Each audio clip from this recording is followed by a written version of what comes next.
ഈശോയുടെ മുറിവുകളെ പറ്റി ഓരോന്നിങ്ങനെ പറയുമ്പം എന്നാ ഇതൊരു ചുമ്മാ സ്റ്റോറി കഥ പോലെ കേൾക്കരുത്. ഈശോയുടെ മുറിവുകളെ പറ്റി ഞാൻ കേൾക്കാൻ പോകുന്നത്. എനിക്ക് വേണ്ടി മരിച്ച ഈശോയുടെ മുറിവുകൾ, ആത്മാക്കളുടെ അവിശ്വസ്തത അവിടുത്തെ എത്രമാത്രം വേദനിപ്പിക്കുമെന്ന് ഈശോ എന്നോട് സ്നേഹത്തോടെ നമ്മൾ നോക്കിയിട്ട് അവർ തിരിച്ചു നോക്കിയില്ലേ തന്നെ നമുക്ക് വിഷമം.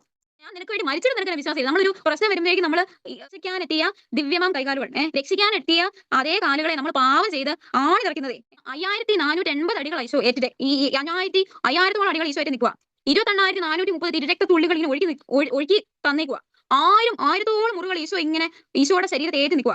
ഇത് കഴിഞ്ഞിട്ടില്ലേ നാഥൻ സ്നേഹത്തിന് കൂദാശയേകി നിന്നിച്ച മാനസത്തിൽ നീ കാരുണ്യ തീർത്ഥവുമായി. ഈ നോവിച്ച അതേ നാവിലാണ്, നോവിച്ചുകൊണ്ടിരിക്കുന്ന അതേ നാവിലാണ് ഈശോ കുർബാനയായിട്ട് വരുന്നത്.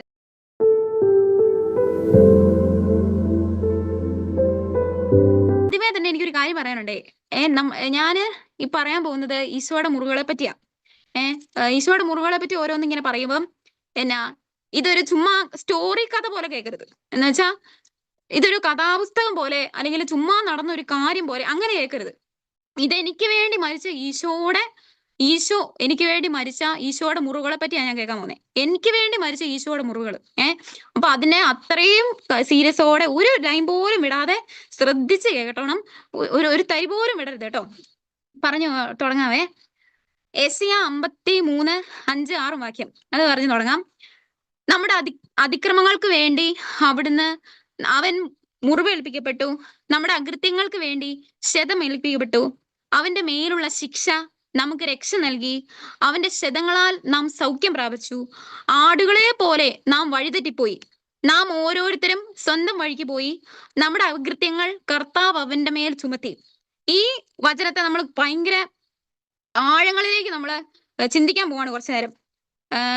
ഈശോ ആദ്യമായി തന്നെ ഈശോയുടെ 2 പ്രധാനപ്പെട്ട ഹൃദയത്തിന് ഏറ്റ 2 മുറിവുകളെ പറ്റിയാണ് പറയാൻ പോകുന്നത്. 2 മുറിവുകൾ. ഒന്നാമത്തെ മുറിവാണ് 1532 പാരഗ്രാഫില് ഫൗസ്റ്റീനയോട് ഈശോ ഇങ്ങനെ പറയുന്നുണ്ട്: തെരഞ്ഞെടുക്കപ്പെട്ട ആത്മാക്കളുടെ അവിശ്വസ്തത അവിടുത്തെ എത്രമാത്രം വേദനിപ്പിക്കുമെന്ന് ഈശോ എന്നോട് പരാതി പറഞ്ഞു. ഒരു വീഴ്ചയ്ക്ക് ശേഷമുള്ള അവരുടെ ശരണക്കുറവ് എന്റെ ഹൃദയത്തെ കൂടുതൽ മുറിപ്പെടുത്തുന്നു. എന്റെ ഹൃദയത്തിന്റെ നന്മ അവർ അനുഭവിച്ചിട്ടില്ലായിരുന്നെങ്കിൽ ഇത്രയും വേദന എനിക്ക് ഉണ്ടാകുമായിരുന്നില്ല. ഈശോ പറയുന്ന ഒരു കാര്യമാണ് തെരഞ്ഞെടുക്കപ്പെട്ട ആത്മാക്കളുടെ അവിശ്വസ്തത. നമ്മളെല്ലാവരും ഇപ്പൊ ഈ വന്നിരിക്കുന്ന എല്ലാവരും ഈശോ തെരഞ്ഞെടുത്തുകൊണ്ട് വന്നേക്കുന്ന നമ്മൾ ഈശോയെ വിശ്വസിച്ചില്ലെങ്കിൽ ഈശോയ്ക്ക് അത് ഭയങ്കര വേദന. ഇപ്പൊ നമ്മൾ ചുമ്മാ തമ്മിലുള്ള ഈ മനുഷ്യന്മാര് തമ്മിലുള്ള ബന്ധമാണെ പോലും ഒന്ന് സ്നേഹത്തോടെ നമ്മൾ നോക്കിയിട്ട് അവര് തിരിച്ചു നോക്കിയില്ലേ തന്നെ നമുക്ക് വിഷമാവും. അപ്പൊ ദൈവത്തെ ഒന്ന് ആലോചിച്ച് നോക്കിയേ. ദൈവം ഇത്രയും നമുക്ക് വേണ്ടി മരിച്ചിട്ട്, ഞാൻ നിനക്ക് വേണ്ടി മരിച്ചിട്ട് നിനക്ക് എന്നെ വിശ്വാസമില്ല. നമ്മളൊരു പ്രശ്നം വരുമ്പോഴേക്കും നമ്മള് അങ്ങ് പേടിച്ചു പോവാ. ഈശോ വിശ്വസിക്കുന്നില്ല നമ്മളെ. അത് ഈശോയ്ക്ക് ഭയങ്കര വേദന എന്ന് പറയാം. ഈശോ പ്രത്യേകം ഇന്നത് എടുത്തു പറയുന്നതാണ്, എന്റെ ഹൃദയത്തിന്റെ നന്മ അവർ അനുഭവിച്ചിട്ടില്ലായിരുന്നെങ്കിൽ ഇത്രയും വേദന എനിക്ക് ഉണ്ടാകുമായിരുന്നില്ല. ഈശോയെ അറിഞ്ഞ ആൾക്കാര് ഇങ്ങനെ അവിശ്വസിക്കുമ്പോഴാണ് ഈശോയ്ക്ക് ഏറ്റവും കൂടുതൽ വേദനയാണെന്ന് ഈശോ പറയുന്നത്. അടുത്ത മുറിവിലേക്ക് പോവാണേ. അടുത്ത മുറിവ് 1537 പാരഗ്രാഫില് ഈശോ ഇങ്ങനെ പറയുന്നത്: ഇന്ന് തിരുമണിക്കൂറിന്റെ സമയത്ത് ആത്മാക്കളുടെ നന്ദി ഇല്ലായ്മയെ കുറിച്ച് ഈശോ എന്നോട് പരാതി പറഞ്ഞു. എന്റെ അനുഗ്രഹങ്ങൾക്ക് പകരമായി നന്ദിയില്ലായ്മ എനിക്ക് ലഭിക്കുന്നു. എന്റെ സ്നേഹത്തിന് പകരമായി ഉപേക്ഷയും അവഗണനയും ലഭിക്കുന്നു. എന്റെ ഹൃദയത്തിന് അത് സഹിക്കാൻ പറ്റുന്നില്ല. എന്റെ സ്നേഹത്തിന് പകരമായി ഉപേക്ഷയും അവഗണനയാണ് ലഭിക്കുന്നതെന്നേ.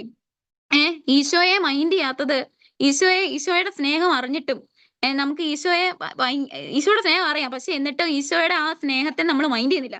നമുക്ക് എന്തോരം ചെയ്യേണ്ട നന്മ ചെയ്യാതിരിക്കുന്നത് നമുക്ക് ഉള്ളിൽ ഇങ്ങനെ തോന്നിയാലേ, ഒരു നന്മ ചെയ്യാനൊക്കെ ഇങ്ങനെ തോന്നും. ഒരാളെ കാണുമ്പോൾ നമുക്ക് നന്മ ചെയ്യാനൊക്കെ തോന്നും, പക്ഷെ അത് ചെയ്യാതിരിക്കുമ്പം ഈശോയെ മൈൻഡ് ചെയ്യാത്ത ഇങ്ങനെ നന്ദിഹീനത കാണിക്കുന്നത്. ഈ നന്ദിഹീനത ഈശോയുടെ ഹൃദയത്തിന് ഈ 2 അവിശ്വസ്തതയും നന്ദിഹീനതയും, തെരഞ്ഞെടുക്കപ്പെട്ട ആത്മാക്കളുടെ അവിശ്വസ്തതയും നന്ദിഹീനതയും ഈശോയുടെ ഹൃദയത്തിന് ഭയങ്കര വേദനയാണെന്ന് ഈശോ പറയുന്നത്. യെശയ്യാ 53:3 ഇങ്ങനെ പറയുന്നത്: അവൻ മനുഷ്യരാൽ നിന്ദിക്കപ്പെടുകയും ഉപേക്ഷിക്കപ്പെടുകയും ചെയ്തു. അവൻ വേദനയും ദുഃഖവും നിറഞ്ഞവനായിരുന്നു. അവനെ കണ്ടവർ മുഖം തിരിച്ചു കളഞ്ഞു. ഈശോയെ കണ്ടിട്ട് നമ്മൾ എന്നാ ചെയ്യും? നമ്മള് ഈ അവിശ്വസ്തത കാണിക്കുമ്പം ഈശോ ഇങ്ങനെ വിസിബിൾ ആയിട്ട് ഈശോയുടെ സ്നേഹവും കരുണയും ഇങ്ങനെ ഒഴുകിക്കൊണ്ടിരിക്കുക. നമ്മളത് കണ്ടിട്ടും ഈശോയെ കണ്ടിട്ട് നമ്മൾ മുഖം തിരിച്ചു കളയുക.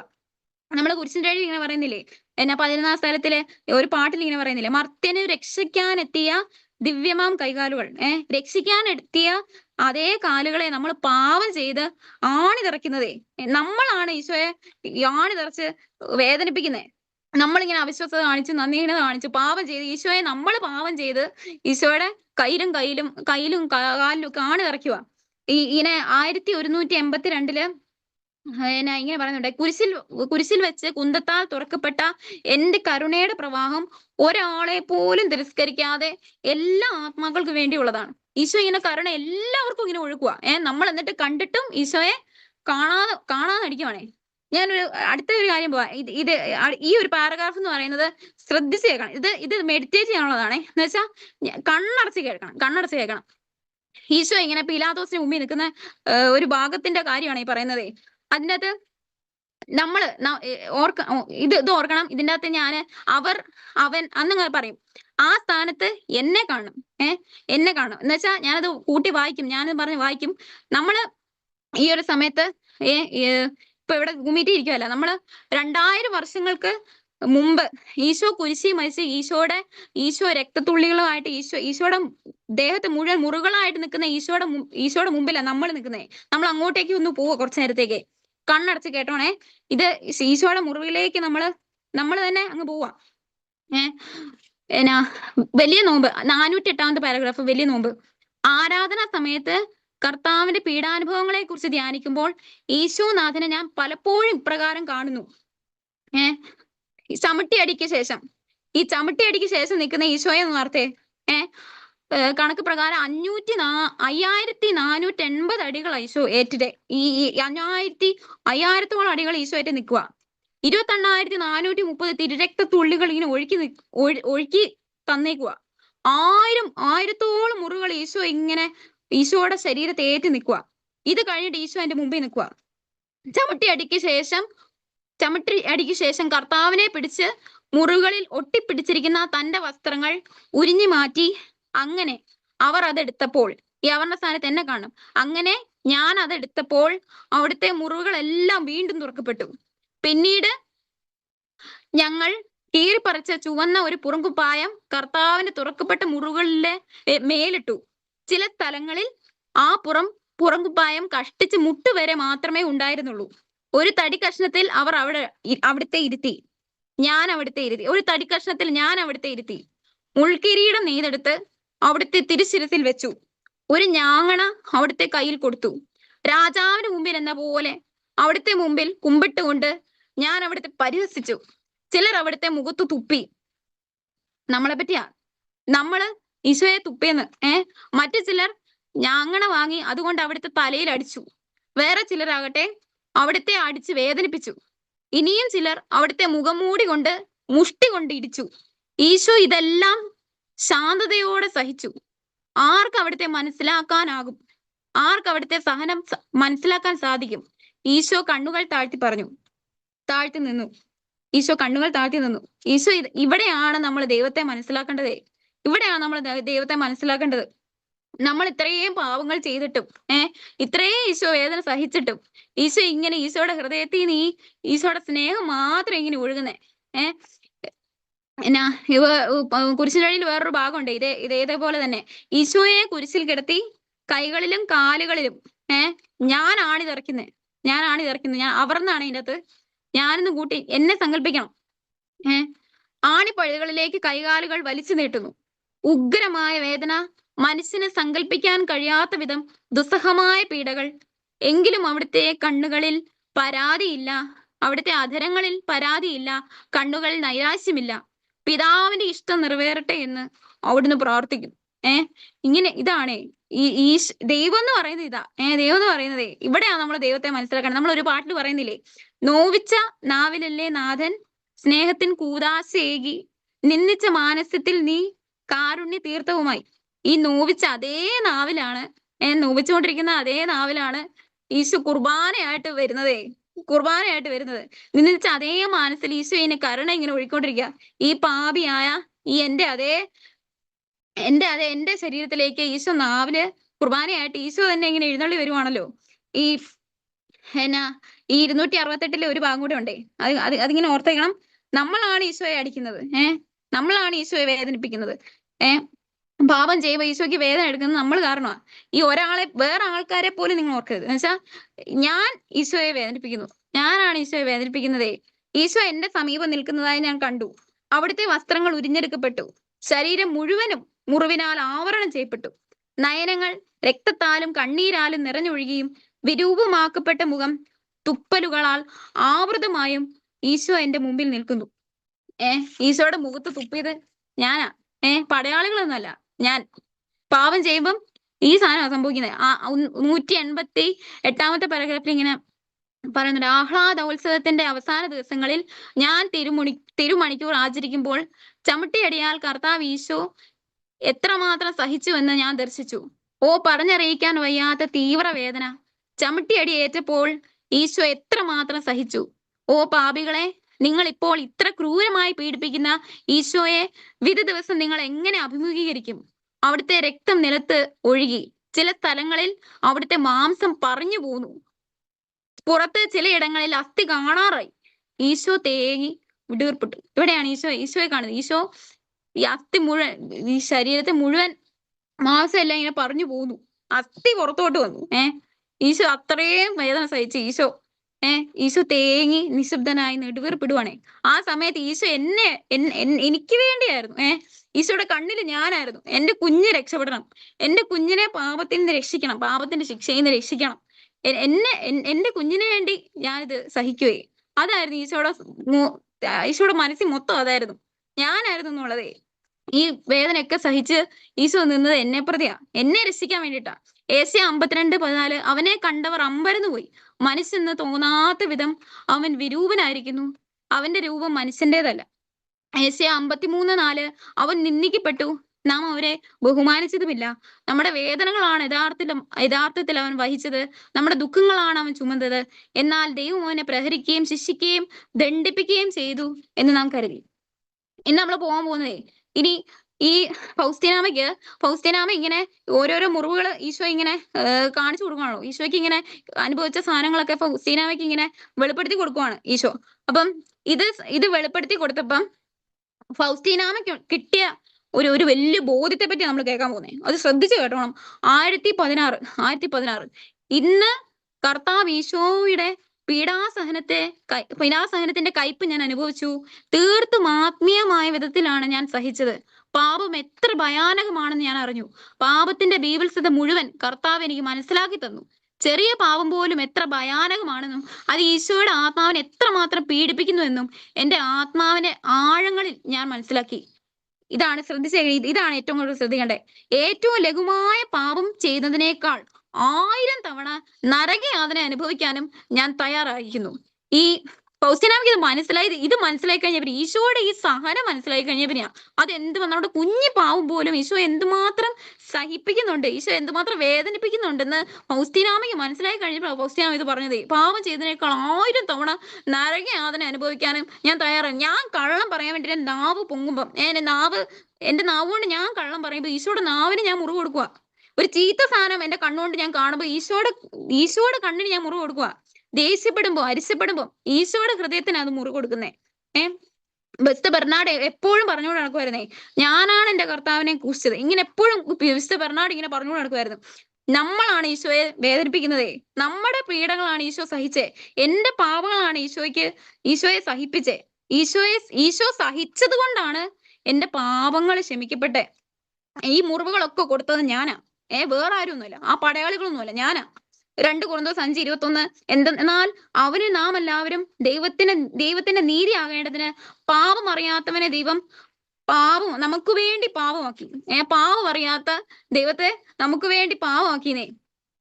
ഇനി നമ്മൾ കേൾക്കാൻ പോകുന്നേ, ഈ സഹനങ്ങൾ ധ്യാനിക്കുന്നത് വഴി, ഈ ഈശോയുടെ മുറിവ് ധ്യാനിക്കുന്നത് വഴി എന്തൊക്കെ കൃപകളാണ് നമുക്ക് കിട്ടുന്നതെന്നുള്ള കാര്യമാണ്. ഫൗസ്തീന ഡയറി 267 അവിടുത്തെ ധാരണമായ പീഡാസഹനത്തെ കുറിച്ച് ധ്യാനിക്കുന്നതാണ് ഈശോയ്ക്ക് ഏറ്റവും പ്രീതികരമെന്ന് ഈശോ എന്നോട് പറഞ്ഞു. ഇപ്രകാരമുള്ള ധ്യാനം വഴി ആത്മാവിന് വലിയ പ്രകാശം ലഭിക്കുന്നു. യഥാർത്ഥമായി എളിമ ലഭിക്കാൻ ആഗ്രഹിക്കുന്നവർ ഈശോയുടെ പീഡാസഹനത്തെ കുറിച്ച് ധ്യാനിക്കണം. ഈശോയുടെ പീഡാസഹനത്തെ കുറിച്ച് ധ്യാനിക്കുമ്പോൾ മുമ്പ് എനിക്ക് മനസ്സിലാക്കാൻ അസാധ്യമായിരുന്ന പല കാര്യങ്ങളെ കുറിച്ചുള്ള വ്യക്തമായ കാഴ്ചപ്പാട് എനിക്ക് ലഭിക്കുന്നു. ഓ ഈശോയെ, എനിക്ക് അങ്ങയെ പോലെ ആകണം. അങ്ങ് ക്രൂശിക്കപ്പെട്ടു, പീഡിപ്പിക്കപ്പെട്ടു, നിന്ദിക്കപ്പെട്ടു. ഈശോയെ, അങ്ങയുടെ എളിമ എന്റെ ഹൃദയത്തിലും ആത്മാവിലും പതിപ്പിക്കണമേ. ഈശോയെ, ഞാൻ അങ്ങയെ സ്നേഹിക്കുന്നു. സ്നേഹത്താൽ എന്നെ ലഹരി പിടിപ്പിക്കണമേ. പ്രവാചകൻ പറയുന്നത് പോലെ സഹനത്താൽ തകർക്കപ്പെട്ടു, മനുഷ്യനെന്ന് തോന്നാത്ത വിധം പീഡകളാൽ അവിടുന്ന് വിരൂപനാക്കപ്പെട്ടു. അങ്ങയുടെ ഈ അവസ്ഥയിലാണ് ഈശോയെ ഞാൻ അങ്ങയെ ഉന്മാദപൂർവ്വം സ്നേഹിക്കുന്നത്. സ്നേഹം അങ്ങയോട് എന്താണ് ചെയ്തത്? ഇതാണ് ഫൗസീനാമയ്ക്ക് വെളിപ്പെടുത്തി കൊടുത്ത കാര്യമാണ്. ഈ പീഡാസഹനം ധ്യാനിക്കുന്ന വഴി നമുക്ക് എളിമ കിട്ടും. എളിമ കിട്ടും. നമുക്ക് മനസ്സിലാക്കാൻ സാധിക്കാത്ത കുറെ കാര്യങ്ങളെ പറ്റി നമുക്ക് മനസ്സിലാക്കാൻ പറ്റും. നമുക്ക് ഈ നമുക്കുണ്ടാവുന്ന ജീവിതത്തിൽ ഉണ്ടാവുന്ന സഹനങ്ങളെ നമുക്ക് ദൈവഹിത പ്രകാരം നമുക്ക് മനസ്സിലാക്കാൻ പറ്റും. യഥാർത്ഥ വ്യക്തമായ കാഴ്ചപ്പാട് ലഭിച്ചു എന്ന് പറയുന്നത്. വ്യക്തമായ കാഴ്ചപ്പാടേ നമുക്ക് ഈ അശ്വടൻ സെഷൻ എടുക്കുമ്പോൾ പറഞ്ഞായിരുന്നു, ഈ ഒരു ഭാഗം പറഞ്ഞാല് 324 ഫസ്റ്റ് ഡയറി 324, എന്റെ കുരിശിലെ സഹനത്തോട് ഐക്യപ്പെടുത്തിയ സഹനത്തിന് മാത്രമേ ആത്മാക്കളെ രക്ഷിക്കാൻ പറ്റൂ. ആത്മാക്കളെ രക്ഷിക്കാൻ സാധിക്കുള്ളൂന്നേ. ഈ ലോകത്തെ നമ്മൾ ചെയ്യുന്ന പാപങ്ങൾ, ഈ ലോകം ചെയ്യുന്ന പാപം എല്ലാം, ഈ പാപം എപ്പോഴും സംഭവിച്ചുകൊണ്ട് 24 മണിക്കൂറും ഈശോ ഇങ്ങനെ വേദന അനുഭവിച്ച്, ഈ പീഡ അനുഭവിച്ചുകൊണ്ടിരിക്കുക. ഈ വേദന അനുഭവിച്ച് ഈ നമ്മൾ നാവുകൊണ്ട് പാവം ചെയ്യുമ്പോൾ ഈശോയുടെ നാവിന് വേദന എടുക്കുന്നുണ്ട്. ഇതുപോലെ കംപ്ലീറ്റ് സമയം ഈശോ വേദന അനുഭവിച്ചുകൊണ്ടിരിക്കുക. ഈശോയെ നമുക്ക് എങ്ങനെ ആശ്വസിക്കാൻ? ഒരു നിമിഷം പോലും ഈശോ പാവം ഇവിടെ സംഭവിക്കാതിരിക്കുന്നില്ലല്ലോ. നമുക്ക് എങ്ങനെയാ ഈശോയെ ആശ്വസിക്കാൻ പറ്റുന്നേ, ആശ്വസിപ്പിക്കാൻ പറ്റുന്നത്? 2 Corinthians 4:10 പൗലോസ് പറയുന്നുണ്ട്, യേശുവിന്റെ ജീവൻ ഞങ്ങളുടെ ശരീരത്തിൽ പ്രത്യക്ഷമാകുന്നതിന് അവിടുത്തെ മരണം ഞങ്ങൾ എല്ലായ്പ്പോഴും ശരീരത്തിൽ സംഭവിക്കുന്നു. എല്ലായ്പ്പോഴും. ഈ എല്ലായ്പ്പോഴും നമുക്ക് എങ്ങനെയാ ശരീരത്തിൽ ഈശോയുടെ മരണം നമുക്ക് ശരീരത്തിൽ സംഭവിക്കാൻ പറ്റുന്നേ? ആ കാര്യങ്ങളെ കുറിച്ച് പറയാൻ പോകുന്നത്. എങ്ങനെയാ നമുക്ക് ഈശോയെ ആശ്വസിപ്പിക്കാൻ പറ്റുന്നേ? നമ്മളിങ്ങനെ ചുമ്മാ ഇത്രയും സഹിച്ചു, എന്തായാലും നമുക്ക് ഈശോയുടെ സഹനങ്ങൾ നമുക്ക് കുറയ്ക്കാൻ പറ്റത്തില്ല. ഈശോയുടെ സഹനങ്ങൾ നമുക്ക് കുറയ്ക്കാൻ പറ്റത്തില്ല. അപ്പൊ നമുക്ക് ചെയ്യാൻ പറ്റുന്ന ഒരു കാര്യം, ഈശോയുടെ സഹനത്തോട് നമ്മുടെ സഹനത്തെ ചേർത്ത് വെക്കുമ്പോൾ ഈശോയ്ക്ക് ആശ്വാസം കൊടുക്കാന്നുള്ളതാ. നമുക്ക് എങ്ങനെയാണ് ചെയ്യാൻ പറ്റുന്നേ? അങ്ങനെ ചുമ്മാ നമുക്കുണ്ടാകുന്ന കുഞ്ഞു കുഞ്ഞു സാധനങ്ങളുണ്ടല്ലോ, ഇപ്പൊ കാല് പോയിടിക്കുന്നു, കൈ എവിടെയെങ്കിലൊക്കെ പോയിടിക്കുന്നു, ഇങ്ങനത്തെ ഈ എവിടെയെങ്കിലൊക്കെ പോയിടിക്കുമ്പോ ഈ സാധനത്തൊന്നും വെറുതെ കളരുത്. ഇത് നമ്മുടെ ഈ സമയത്ത് ഈ കാലൊക്കെ എവിടെയെങ്കിലൊക്കെ പോയിടിക്കുമ്പം ഈശോയെ ഓർക്കണം. ഈശോ എനിക്ക് വേണ്ടി, എനിക്ക് എന്റെ പാപങ്ങൾക്ക് വേണ്ടി ഈശോ ആ സമയത്ത് കാലിന് വേദന അനുഭവിച്ചിട്ടുണ്ട്. ഇങ്ങനെ പറയണം, എന്റെ പാപം കാരണമാണ് ഈശോ വേദന. ആ വേദന ഞാൻ ആ സമയത്ത് എന്റെ കാല് പോയി ഇടിക്കുമ്പം ഈശോയുടെ കാല് വേദനിച്ചത് ഞാൻ ഓർക്കണം. ഈശോയുടെ കാല് വേദനിച്ച് ഓർക്കണം. എന്നിട്ട് ഞാൻ ഇങ്ങനെ പറയണം, ഇങ്ങനെ പ്രാർത്ഥിക്കണം, എന്റെ പാപം കാരണം ഈശോ വേദന സഹിക്കേണ്ടി വന്നേ. ഞാനാണ് ഈശോയെ വേദനിപ്പിച്ചേ. ഈശോയുടെ വേദനയോട് എന്റെ വേദന ഞാൻ ചേർത്ത് വെക്കുന്നു. ഈശോയെ, ആത്മാക്കളെ രക്ഷിക്കണേ. ഇപ്പൊ നമ്മൾ ചുമ്മാ ഇപ്പൊ വെള്ളം കുടിക്കുമ്പോൾ നമ്മളൊക്കെ ഭയങ്കര സുഖമായിട്ട് വെള്ളം കുടിക്കുന്നു. ഈശോയുടെ സമയത്ത്, ഈശോ ഇങ്ങനെ സഹിച്ച സമയത്ത് ഈശോ കയ്പുനീരാ കുടിച്ചേ. 17-18 മണിക്കൂറോളം ഈശോ വെള്ളം പോലും കുടിച്ചില്ലായിരുന്നു. നമുക്ക് ഇങ്ങനെ ചുമ്മാ വെള്ളം കുടിക്കുമ്പോ ഈശോയുടെ ആ സഹനത്തെ നമുക്ക് ഓർക്കാലോ. ഈശോ എനിക്ക് വേണ്ടി, എന്റെ പാപങ്ങൾക്ക് വേണ്ടി ഈശോ കയ്പുനീര് കുടിച്ചു. കയ്പുനീര് ആ സമയത്ത് നമ്മളിങ്ങനെ ഓർക്കണം, ഈശോയെ, ഞാനിപ്പം ചെയ്യുന്ന കാര്യത്തെ, ഒരു കുഞ്ഞു കുഞ്ഞു കാര്യങ്ങൾ ഇതിൽ ഓർക്കാതെ ഞാനിപ്പോ ചെയ്യുന്ന കാര്യത്തെ ഈശോയെ അങ്ങയുടെ കയ്പുനീര്, അങ്ങ് എനിക്ക് വേണ്ടി കുടിച്ച കയ്പുനീരിനോട് ചേർത്ത് വെക്കുന്നു. ആത്മാക്കളെ രക്ഷിക്കണം. ഇത് ഈശോയുടെ ഹൃദയത്തിന് ഭയങ്കര ആശ്വാസം നൽകുന്ന ക്വസ്റ്റ്യനാ പറയുന്നുണ്ട്. ഇപ്പൊ ചുമ്മാ തലവേനയൊക്കെ വരുമ്പം അതിനൊന്നും വെറുതെ കളയരുത്. മുൾമുടി ഈശോ ആ സമയത്ത് മുൾമുടി അണിഞ്ഞ്, എനിക്ക് ചുമ്മാ തലവേന വന്നു. ഈശോ ആ സമയത്ത് എന്താ ചെയ്തേ? ഈശോ എന്നെ രക്ഷിക്കാൻ വേണ്ടി മുൾമുടി അണിയുക ചെയ്തേ. മുൾമുടി അണിഞ്ഞിട്ട് ഈശോ മുൾമുടി അണിഞ്ഞപ്പം ഈശോ ഈ ഇരുമ്പ് കൊണ്ടുള്ള ആണി ഇങ്ങനെ തറച്ചു കയറി ആ വലിയ മുള്ള് താഴോട്ട് ഇറങ്ങി പോയിട്ട് ഒരു കണ്ണ് പുറത്തു വന്നു എന്ന് പറയുന്നത്. അത്രയും സഹിച്ച് എനിക്ക് ഈ കുഞ്ഞു തലവേനയുള്ളൂ. എന്റെ ഈ കുഞ്ഞു തലവേന എനിക്ക് ഈശോയുടെ ആ സഹനത്തോട് ചേർത്ത് വെച്ച് എനിക്ക് ആത്മാക്കളെ രക്ഷിക്കാലോ. ഈശോയുടെ ഹൃദയത്തിന് അത് ഭയങ്കര ആശ്വാസമാണ്. ഫസ്റ്റിനവരുടെ ഡയറിയിൽ ഇങ്ങനെ പറയുന്നുണ്ട്. ഡയറി നമ്പർ 1058 ഇങ്ങനെയാ പറയുന്നേ. ഈ കുരിശാകൃതിയിൽ സാഷ്ടാംഗം പ്രണാമം ചെയ്ത് ഞാൻ ലോകം മുഴുവനും വേണ്ടി പ്രാർത്ഥിച്ചു. ഈശോയുടെ മർത്യ ജീവിതം അവസാനിക്കുകയാണ്. അവിടുത്തെ 7 വാക്കുകൾ ഞാൻ കേട്ടു. പിന്നീട് അവിടുന്ന് എന്നെ നോക്കി പറഞ്ഞു, എന്റെ ഹൃദയത്തിന്റെ വത്സലപുത്രി, ഭയങ്കരമായ പീഡനങ്ങൾ നീ എന്റെ ആശ്വാസമാണ്. കണ്ടോ? ഇനി അടുത്തൊരു ഭാഗത്ത് പറഞ്ഞ 1184 ഇങ്ങനെ പറയുന്നേ, നിന്റെ സഹനം നിന്റെ ശക്തിക്ക് അതീതമാണെന്ന് നിനക്ക് തോന്നുമ്പോൾ എന്റെ മുറിവുകളെ പറ്റി ധ്യാനിക്കുക. മാനസികമായ വിധികൾക്കും നിന്ദനങ്ങൾക്കും ഉപരിയായി നീ ഉയരും. എന്റെ പീഡാസഹനത്തെ പറ്റിയുള്ള ധ്യാനം എല്ലാറ്റും ഉപരിയായി ഉയരാൻ നിന്നെ സഹായിക്കും. മുമ്പ് എനിക്ക് മനസ്സിലാക്കാൻ സാധിക്കാതിരുന്ന വളരെ കാര്യങ്ങൾ ഞാൻ മനസ്സിലാക്കി. കണ്ടോ? ഇങ്ങനത്തെ ഇതാണ് ഈശോ പറയുന്നത്. ഈശോയുടെ ഹൃദയത്തെ വേറെ സന്തോഷിക്കാൻ പറ്റുന്ന ഒരു കാര്യങ്ങളും ഇല്ല. ആത്മാക്കളെ രക്ഷിക്കാനല്ല. ഇനി വേറൊരു ഭാഗത്ത് പറയുന്നത് 1657 ഇങ്ങനെ പറയുന്നത്, ഈശോ ഇങ്ങനെ പറയുന്നത്, ഇങ്ങനെ ഫൗസ്തീനാമ്മ ധ്യാനിച്ചു കഴിഞ്ഞപ്പം ഇങ്ങനെ ഫൗസ്തീനാമ്മയുടെ ഇങ്ങനെ ഈ ഓശാന ഞായറാഴ്ച എന്നാ ഈശോയ്ക്ക് ഫീൽ ചെയ്തത് ഈശോ ഫൗസ്തീനാമ്മേനെ കാണിച്ചു കൊടുക്കുക. ഈ ഓശാന എന്നൊക്കെ പറയുന്നവരൊക്കെ ലാസ്റ്റ് അവനെ ക്രൂശിക്കാൻ പറഞ്ഞോണ്ടിരുന്നേ. ഇത് ഈശോ ഈ വേദന ഫൗസ്തീനാമ്മയ്ക്ക് പറഞ്ഞു കൊടുത്തപ്പം ഫൗസ്തീനാമ്മ ഇത് ചിന്തിച്ചപ്പം ഫൗസ്തീനാമ്മയോട് ഈശോ പറയുന്ന ഒരു കാര്യമുണ്ട്. എന്റെ മകളെ, എന്നോടുള്ള നിന്റെ അനുകമ്പ എന്നെ ആശ്വസിപ്പിക്കുന്നു. എന്റെ പീഡാസഹനത്തെക്കുറിച്ച് ധ്യാനിച്ച് നിന്റെ ആത്മാവ് ഒരു പ്രത്യേകമായി സൗന്ദര്യം കൈവരിക്കുന്നു. ഈ സെന്റ് കാതറിൻ ഓഫ് സിയന ഇങ്ങനെ പറയാറുണ്ടേ, ക്രൂശിതനായ കർത്താവിന്റെ തിരുമുറിവുകളിൽ ഒളിക്കുക, രക്തത്തിൽ നമ്മെ തന്നെ കഴുകുക. ആ തിരുമുറിവുകളിൽ അല്ലാതെ മറ്റൊരു സങ്കേതം ഞങ്ങൾക്കില്ല. നമുക്ക് ഈശോ ഇങ്ങനെ ആശ്വസിപ്പിക്കാവേ. ഞാൻ രക്ഷിക്കപ്പെടാൻ വേണ്ടിയിട്ടാണ് ഈശോ ഇത്രയും സഹിച്ചത്. ഈ സഹിച്ചത് മുഴുവൻ ഞാൻ രക്ഷിക്കപ്പെടാൻ. എന്റെ പാപങ്ങളാണ് ഈശോ ചുമന്നത്. എന്റെ പാപങ്ങളാണ് ഈശോ ഇത്രയും സഹിപ്പിച്ചത്. ഈ ഈശോ സഹിച്ചത് കൊണ്ടാണ് ഞാൻ രക്ഷിക്കപ്പെട്ടെ. ഈശോയുടെ ആ തിരുമുറിവിനെ ഒളിക്കാം. ഇങ്ങനെ ഒരു പാട്ടില്ലേ, എന്നെ കുരിശോളം വലുതാക്കണേ, നിന്റെ സ്നേഹത്തിൻ നിഴലാക്കണേ. എന്നെ കുരിശോളം വലുതാക്കണേ, നിന്റെ സ്നേഹത്തിൻ നിഴലാക്കണേ. ഈശോയുടെ കുരിശിനോളം വലുതായി എൻ്റെ സഹനങ്ങളൊക്കെ ഈശോയുടെ സഹനത്തോട് ചേർത്ത് ഈശോയ്ക്ക് ആശ്വാസം കൊടുക്കാവേ. നമുക്ക് പ്രാർത്ഥിക്കാം. കുരിശിന്റെ വഴിയിലൊരു ഭയങ്കര സൂപ്പർ ആയിട്ടുള്ള ഒരു പ്രാർത്ഥനയുണ്ട്. ഭയങ്കര നമ്മളിങ്ങനെ ശരിക്കും നമ്മളത് മനസ്സിൽ ശരിക്കും എടുക്കണം. അതിങ്ങനെയാണ്: രക്തത്തിൽ ഒട്ടിപ്പിടിച്ചിരിക്കുന്ന വസ്ത്രങ്ങൾ ഉരിഞ്ഞെടുക്കപ്പെട്ടപ്പോൾ ദുസ്സഹമായ വേദന അനുഭവിച്ച മിശിഹായെ, പാപം നിറഞ്ഞ പഴയ മനുഷ്യനെ ഉരിഞ്ഞു മാറ്റി അങ്ങേ ധരിക്കുവാനും മറ്റൊരു ക്രിസ്തുവായി ജീവിക്കുവാനും ഞങ്ങളെ യോഗ്യരാക്കണമേ. ആമീൻ.